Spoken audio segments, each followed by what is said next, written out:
मात गर्भ में कौल किया था, मात गर्भ में कौल किया था, नाम जपूंगा मैं तेरा, इस झूठी दुनिया में आकर भूल गया मैं नाम तेरा। हर अच्छे काम को कल पर टालते हो, कल कर लेंगे, बुढ़ापे में कर लेंगे। जैसे लगता है कोई टिकट बनवा रखी, परमिट बनवा रखा, बुढ़ाते पर जियोगे, बुढ़ापे तक जियोगे, भरोसा है क्या? क्योंकि कल की कौन करे बात, अभी तो बीच में पड़ी है रात। ये जिंदगी की गाड़ी ना जाने कब कहाँ ठहर जाएगी। कहते थे कल तक तो पूछते नहीं थे मेरे से, आज एक एक से पूछोगे क्या हुआ था। समझ गए? मर जाएगा आदमी तो लोग कहते क्या हुआ, अरे होना निश्चित है। भगवान का समोसरण जैसी सभा दूसरी नहीं होती है, इतनी व्यवस्थित होती है। अब कई बार लोग कहते हैं माता जी ये सब आडंबर की क्या ज़रूरत है। मैं कहती हूँ तुम्हारी शादी में भी ये सब शादी के मंडप और फंक्शन की क्या ज़रूरत है। जाओ हल्दी से हाथ पीले करना है। एक भाई से उसकी माँ ने कहा कि बेटा तेरी बहन के हाथ पीले करना है। बड़ी चिंता रहती किस दिन हाथ पीले होंगे। वो गया और थोड़ी सी हल्दी ले आया, कहने लगा हाथ पीले कर लो। बनारस से एक बहुत बड़ा पेंटर हुआ है, उसके यहाँ कोई चित्र लेने आया और उसने कहा कितने का चित्र। उस ज़माने में भी उसके चित्र महंगे बिकते थे। उसने कहा 500 रुपये का। तो सामने वाले ने कहा 500 रुपया क्या है इस चित्र में। बहुत बड़ा पेंटर था वो। तो उसने कहा, आने वाले ने कहा इसमें क्या है, कुछ है भी। उसने कहा कि इसे एक लकड़ी ला कर दो, प्लाई का टुकड़ा दो और थोड़े से रंग ला कर दे दो। समझ गए? वो शर्मिंदा हो गया, कहने लगे मैं क्या करूँगा, पेंट तो आप इतनी सुंदर पेंटिंग करते हो। कहने लगे तुमने कहा था इसमें क्या है, इसमें मेरी कला है, मेहनत है, इसमें मेरी भावनाएं जुड़ी हैं। तो ध्यान रखना, हम भी भगवान में पत्थर नहीं देखेंगे, भगवान में परमात्मा देखेंगे।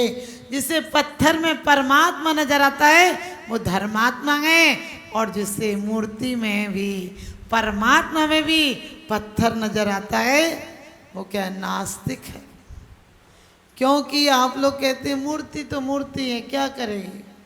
मैंने कही तुम्हारे पिताजी की फोटो होती है तो क्या उसे कुचल देते हो, उसे फाड़ देते हो।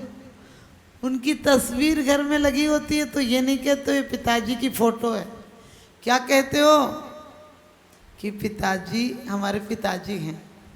आप समझना, वो एक ऐसे पिताजी जो चले गए, और ये ऐसे परम पिता हैं जो जाने के बाद भी शाश्वत स्थायी हो गए। आपको पता, लोग कहते हैं तो नकली फोटो ही तो है, मूर्ति तो है, प्रतिरूपित तो है। मैंने कही आपकी भी सर्विस में कभी डॉक्यूमेंट आदि लगते हैं, हॉस्पिटल आदमी में लगते हैं, तो आप थोड़ी लगते हो, आपकी फ़ोटो ही तो लगती है। आपकी प्रतिलिपियाँ जाती हैं डिग्रियों की और आपको नौकरी मिल जाती है। इन परमात्मा को, भले इनकी परमात्मा की मूर्ति है ये, लेकिन ऐसे ही मूर्ति नहीं है। कारीगर के यहाँ होती है तो आप थैले में भी डाल कर ले आते हो, लेकिन इनको कहीं ले जाना हो तो मस्तक पर ले जाते हो, क्योंकि ये मात्र प्रतिमा नहीं है, ये हमारे लिए परमात्मा। क्योंकि तो आप ध्यान रखना, आपको इसलिए कहा कि वास्तव में हमारे लिए तीनों पूज्य हैं। जिनवाणी भी किसी के घर में सब रखने की जगह होती, जिनवाणी रखने की जगह नहीं होती। बोले इसको कहाँ रखेंगे। हमने कि बड़ा बेईमान आदमी है, अपनी हर चीज़ के लिए इतनी सुविधाएं कर रखी और परमात्मा के लिए एक अलमारी, एक बॉक्स तक नहीं बना रखा।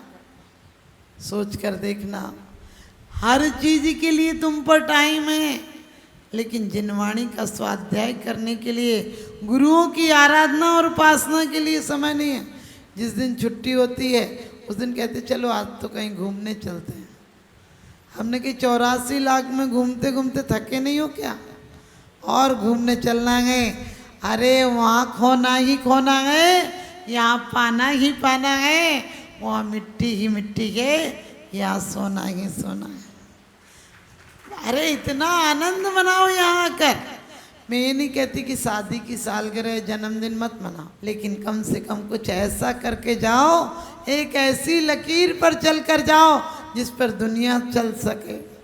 कहते हैं नई खूबी, नए रंगत, नए अरमान पैदा कर, इस खाक के पुतले में भगवान पैदा कर, इस खाक के पुतले में भगवान पैदा कर।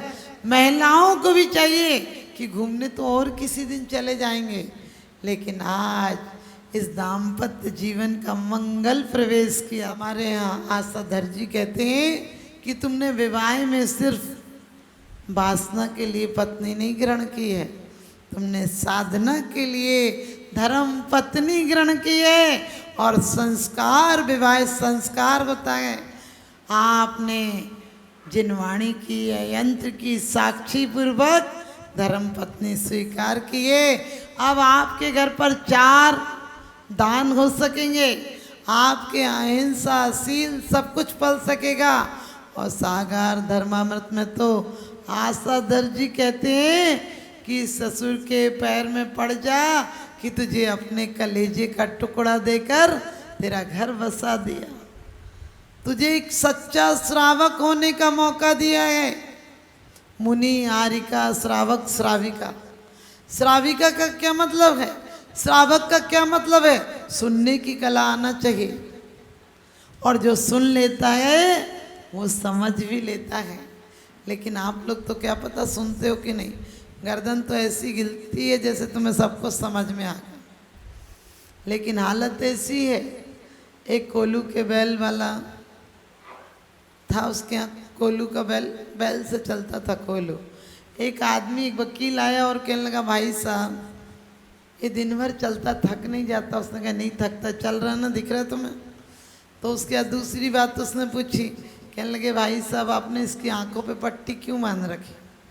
कहने लगे घूमता है तो इसे ऐसा नहीं लगे इतना दिन भर इतने में घूम रहा हूँ, तो इसकी आंख पे पट्टी होती तो घूमता रहता है, इसे पता नहीं चलता है। बोले चलो ये तो समझ में आ गया कि घूमते घूमते थक ना जाए इसलिए आपने पट्टी बांध रखी। ये बताओ इसकी घंटी क्यों बांध रखी? कहने लगे मैं अंदर होता हूँ, ये चलता है तो इसकी गर्दन हिलती है, चलने के कारण गर्दन हिलती है, तो इसकी घंटी हिलती है, और जब ये रुक जाता है तो घंटी रुक जाती है, तो मैं इसको आता हूँ, मारता हूँ, फिर ये चलने लगता है।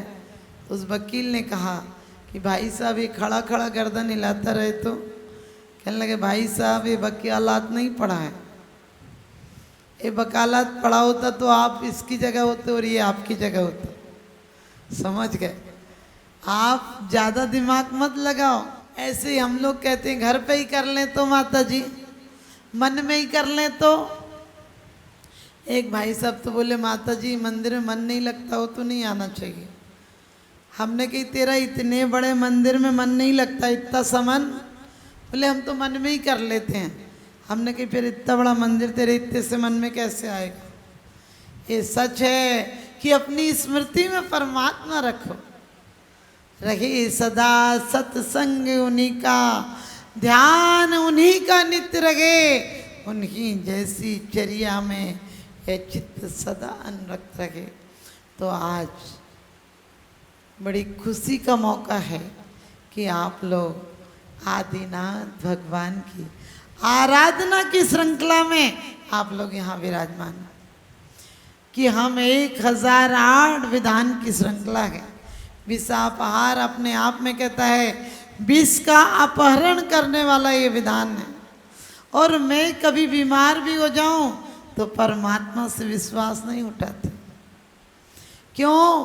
क्योंकि बहुत बड़ी सजा मिलनी होगी, छोटी होके टल गई। और इतना आस्था रखना हमेशा कि इनसे विश्वास मत उठाना, क्योंकि आपको पता है कभी कभी अपनी बहुत बड़े संकट टलना हो, परमात्मा से यही कहती हूँ कि इतनी हिम्मत देना कि तुझे किसी भी मौके पर भूल नहीं जाऊँ। आज भी मैंने कहा कि 6:30 बजे तक मैं भक्ति कर लूँगी, क्योंकि मुझे भक्ति में आप लोगों की ज़रूरत नहीं है, ये हैं और मैं हूँ। आपको पता है सबसे बड़ा चर्च बनाया गया। तो किसी ने, एक स्त्री थी, बहुत संत थी, उस पर 1 रुपया था। तो लोगों ने कहा, उसने कहा सबसे बड़ा चर्च बनाऊंगी। लोगों ने कहा 1 रुपया में कहीं चर्च बनता है? उसने कहा ये 1 रुपया मेरे पास से बाकी है। आप ध्यान रखना, हमारे पास भी थोड़ा स्वभाव है, थोड़ा सा समय निकल पाता है, लेकिन थोड़े समय को भी ये बड़ा कर देंगे। हम थोड़ा सा समय दान देंगे, ये छायक दान हमें देंगे। नवलब्धियों में से एक छायक दान लब्धि है। ये जो देंगे वो दुनिया में कोई नहीं दे पाएगा। सब लोग उस श्रृंखला से जुड़ना, ताकि उस श्रृंखला में जो कार्य होते हैं उसमें गरीबों की सेवा, आहार दान, औषधि दान, पिच्छी, कमंडल, गरीबों को, बच्चों को शिक्षा की व्यवस्था, सारी व्यवस्थाएं उसमें की जाती हैं। और परमात्मा से मैं एक ही प्रार्थना करती हूँ कि जब भी किसी साधुओं की समाधि का समय आए तो हम उसमें साधक बने। हम ये कह के कायरों की तरह, निठल्लों की तरह नहीं बैठ जाएं। हमारे काम कुमार नंदी जी, आपने शायद, आपके यहाँ आए नहीं आए पता नहीं, मैंने उन्हें ब्रह्मचर्य अवस्था में बड़े खुश मिजाज, आज हमारे पास इतनी प्रश्नोत्तरियों की किताब है। आज से 30-35 साल पहले उन्होंने सबसे पहले बहुत अच्छी अच्छी प्रश्नोत्तरी की किताबें उनने निकाली, और बहुत अच्छे खुश मिजाज साधु थे। लेकिन कुछ कहना चाहिए शैतानों ने, कुछ दानवों ने मानवता को शर्मसार कर दिया। उनकी बहुत निर्मम हत्या की गई और टुकड़े करके बोरिंग में डाल दिया। तो हम यही कहेंगे कि हम सब लोग, जिस दिन भी खुलेगा मौसम, हम लोगों को भी एक दिन सभा भी रखनी है, और हमें ऐसी चीज़ों की बिल्कुल कठोर आलोचना करनी है। ज्ञापन आदि भी आप लोगों के समाज की व्यवस्था करना हमें देना चाहिए। हम लोग ये नहीं सोचें कि हम क्या कर सकते हैं। जब नदी को, सरयू को पार करना था तो एक गिलहरी बार बार जाती, समुद्र में बाहर आती। लोगों ने कहा तू क्यों मेहनत कर रही है, तेरे से कितना पानी निकलेगा, इतने से पूछ में 2-4 बूंद आता है।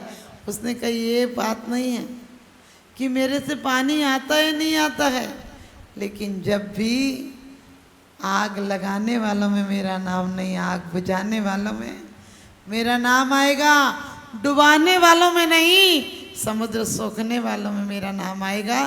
तो आप सब भी, हम लोग अभी एक बार खड़े होकर काय उत्सर्ग भी करेंगे, और आप सब लोग, उनकी आत्मा जहाँ भी हो वहाँ उन्हें शांति प्राप्त हो। और बड़े अफसोस के साथ कहना पड़ रहा है कि हमारा जैन समाज बिल्कुल सोया हुआ है। हमारा जैन समाज संस्कृति और संतति दोनों में बिल्कुल उदास हो गया।